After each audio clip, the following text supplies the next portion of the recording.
The transition phase between the EU and the UK ends at the turn of the year. For consumers, this means that things change when shopping in UK online shops or when traveling. But not only that, just under 2 weeks, Great Britain will have left the EU for good. The UK already left the EU at the end of January, but the rules of the internal market still apply. At the turn of the year, this is over. The transition phase ends. And I will say it for once because some of my viewers wanted it at the end of this month. However, there is still no trade agreement between the international community and the island nation, and with each passing day it becomes less likely, although we finally have one of these issues solved, but there are two left. But what is already clear, a lot will change for German consumers, even there is still an agreement. For example, entry. You will need a passport to enter Great Britain from October 2021. This emerges from a model of the British government for the future processes in European border traffic. ID cards should no longer be accepted. From January 1st, the passport must be valid for at least 6 months and not be older than 10 years. Then there's online shopping. If you buy a product from a UK online shop, you can still return it within 2 weeks and get the purchase price refunded. You also have a 2-year warranty. So if the product is defective, you can request that it be replaced. But you should be aware that it can be difficult to enforce your rights, because both a German and a British court have to check whether your claims are justified. However, a British court may well come to a different conclusion than one in the EU. In addition, the EU platform for online dispute resolution is no longer available. In addition, prices may increase in the event of a no-deal Brexit, because then there are additional duties on certain goods.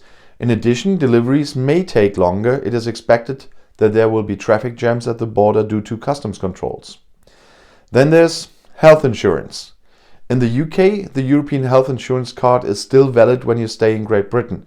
As part of your statutory health insurance, it is not yet clear whether this will continue to apply after the transition phase, and we're talking about next month. Consumer advocates advise in any case to take a travel health insurance. Then there's notice period and co. This is how it works with the change of health insurance retirement insurance.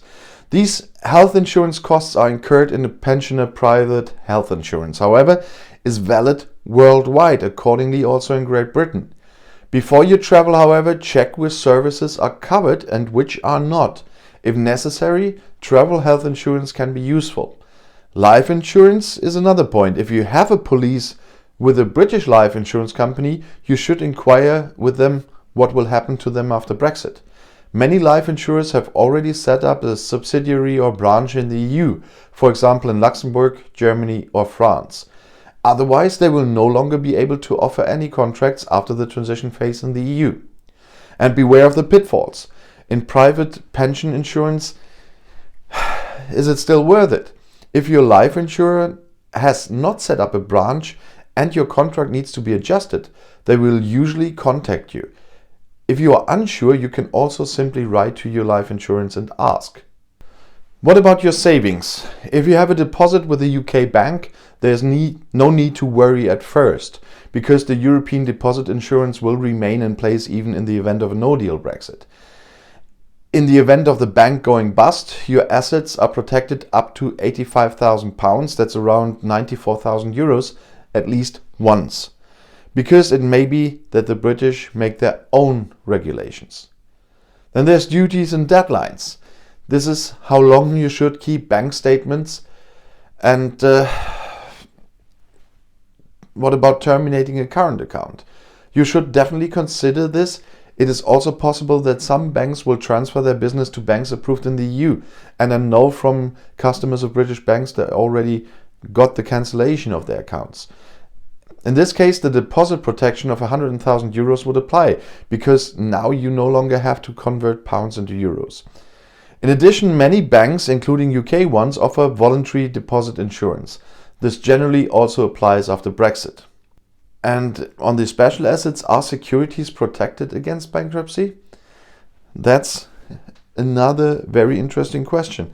And at the moment they are, but what will be after Brexit? It also depends on the new laws in the UK. And then there's roaming. In the EU, making calls or surfing the internet was not allowed to cost more than in your home country. With Brexit, it's very possible that this will change for EU citizens visiting the UK. So you better have a close look on that one before you travel there after the beginning of next month. And if you want to stay informed, please subscribe to my channel, visit my other channels. I'll see you in my next video. Bis gleich.